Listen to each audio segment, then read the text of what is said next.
I told several people this morning that when Vera was alive, she never wanted me to bring her flowers. She always would say that I was the flower of the family. But she put it another way. She always said I was a blooming idiot, so I... Oh, we want to appreciate all members that are here this morning. I wonder how many of you brought Arthur with you this morning.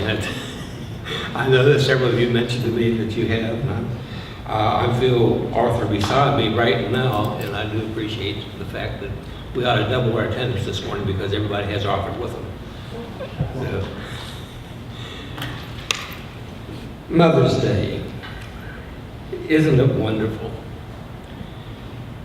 I want to share something with you, and I don't want to embarrass anybody. But I shared with some of the people last Sunday morning this idea. My kids, it all started with Steve. Every year on their birthday would always buy their mother a gift. And a thank you for giving them life. Thank you, Mom, for giving me life. And I didn't know this, that after this service, and we had our ice cream and cake last Sunday morning, I drove out to the cemetery to visit my wife's grave. And there was a bouquet of roses on her grave that Steve went out that morning before church and put a bouquet of roses on her grave. Isn't that a good idea? Great idea. One word of explanation. There is a poem in the papers that I passed out today with my message. I just had the space and I thought I would throw that in. I might use it this morning, I'm not sure. Now somebody told me, says, that's not a Mother's Day poem, it shouldn't be there. I'm not going to say it was Debbie. But let me give you a little bit of background on this. When I was in Bible college, I happened to know one of the vice presidents of the Jones and Laughlin Steel Company in Pittsburgh, Pennsylvania. And I was assured of a summer job, regardless of whether they were hiring or not, just because of my relationship with that particular man. But it was one summer that I was filling in at the First Christian Church in Pittsburgh, which is our fellowship. And their preacher was sick and took a leave of absence. And we were working the night shift this particular week that began at 11, 12 o'clock midnight and worked through to 8 o'clock in the morning, which is a little bit different than around here. And I was working on a sermon based on Romans 1:16, which is, I'm not ashamed of the gospel of Christ. I had a real good relationship with a group of black people that was there. They were gospel quartet that worked together, they sang together, they went to church together and so forth. And Bill Hines is one of the lead singer of that particular group, came by and sat beside me one night when I was working on this sermon. He said, Phil, what are you doing? And I said, I'm working on a sermon so I can preach Sunday morning. He says, what's the sermon going to be about? And I told him, Romans 1:16. About a half hour later, he came by to me and says, can you use this? And it was this poem that's in there. And I said, I sure can. It captured every thought that I had told him that I was working on with putting in my sermon, every thought. So I thought you would like to have it. So over 60 years ago, after I entered the ministry, every time Bill saw my dad who worked in that particular department, he asked about me, and we had a relationship for several years after I graduated from college. But let's think about Mother's Day. Do you know where Mother's Day began?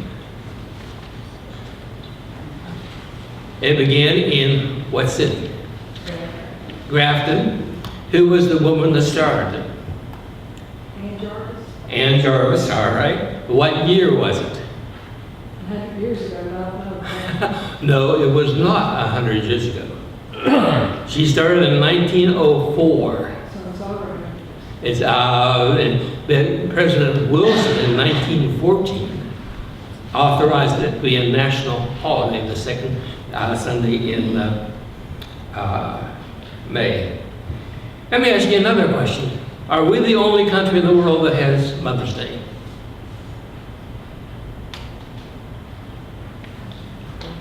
I saw one say, I don't know.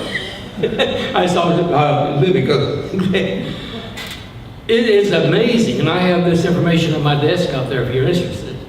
It is amazing that there are almost every culture and every country in the world today has a Mother's Day. Not on the second Sunday in May. Argentina, for instance, has it in October. Now, it's always in the springtime, and Argentina's in the southern hemisphere, which we, the springtime. Australia, I think, has it in May, I'm not sure. But there's a list of the countries and the particular time that they celebrate Mother's Day, and I think it's great. I think it's great that there is a day that we can honor the mothers that have given so much for their children and helping their children to grow. And I think one of the greatest things we have in the world today is mothers in the heart of the home, Mother's Day. During the past several weeks, I have been given a lot of thought as to how I wanted to handle my sermon this morning. It was a difficult decision because there were so many good examples that I could have used as far as mothers were concerned. But for somehow the theme of the widow of Nain who lost a son, I could not shake it. Here was a woman who knew Jesus. Her life was dramatically changed as a result of this knowledge of Jesus. And as a result of the change that took place in her life, there was a great blessing that she gained because she knew Jesus. Let's read that passage of Scripture, Luke, the 7th chapter. Luke, the 7th chapter, beginning with the 11th verse.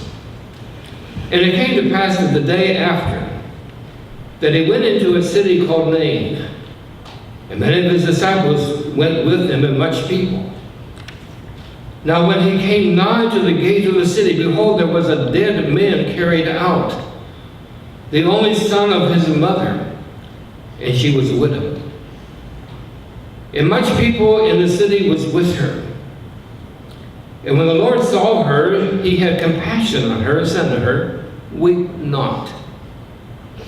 And they came and touched the bier, and they that bare him stood still. And he said, Young man, I say unto thee, arise. And he that was dead sat up and began to speak. And they delivered him to his mother.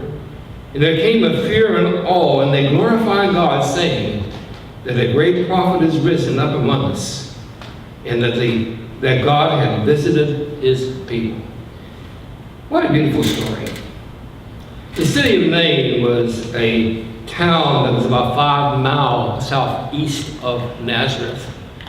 A small town. There is a village that sits on top of the ruins of this particular city. And there's been much archaeology that has been done around the city.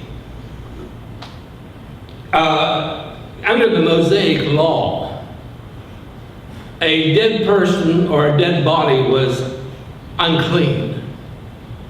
And it was the custom that no dead body was allowed to be buried within the city walls and the city limits. And after the people would carry the body out to bury the body, under the Mosaic law, they had to go through a purifying ceremony that they might be made clean after being unclean from touching the dead body. So this is why there was this procession of people out of the city of Nain. And there are certain things that are implied by the Scriptures, that the Scriptures do not really come out and explain fully what was going on. Number one, the idea that she was a widow. Now, if you examine the culture of that particular day, there was no Social Security. There were no pensions.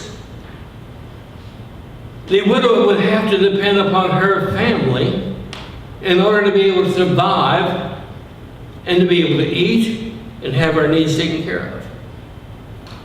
And I want you to follow the statement of the scriptures. Here was a widow whose only son had died.